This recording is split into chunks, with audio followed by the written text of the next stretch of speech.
هۆشیار یەکێک لە ئەسپ سوارانی کەرکووکە. سەرقاڵی ئامادەکردنی ئەسپەکانێتی بۆ یەکەمین فیستیڤاڵی ئەسپ سواری کە بڕیارە 20 مانگا لە یاریگای یانی وەرزشی نەود لە کەرکووک بەڕێوە بچێت.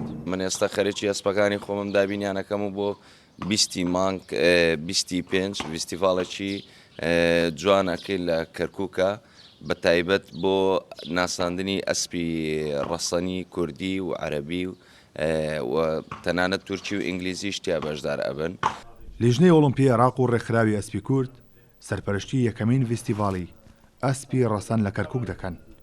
ئامانجەکانی فیستیڤاڵ پتەوکردنی برایەتی نێوان پێکاتەکان و گرنگی دانا بە ئەسپ و ئەسپ سواری.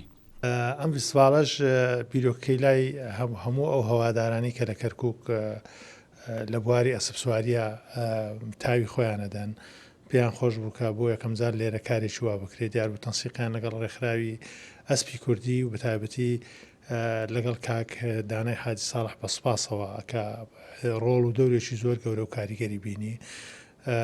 سوپاس بۆ هەمووانەی کە هەم ڕێکخراوەکەیان پێناساندین هەم بەڕێزیان هاتە کەرکووک و لێرە شوێن و مۆقعەکەمان دەستنیشان کرد هەر لێرەوە سوپاس بۆیانەی نەوتی باکوور کە بێگومان ئەوانیش جهدێکی زۆر باشیان کرد و هەوڵیاندا کە ئەم فیستیڤاڵە سەرکەوتوو بێ.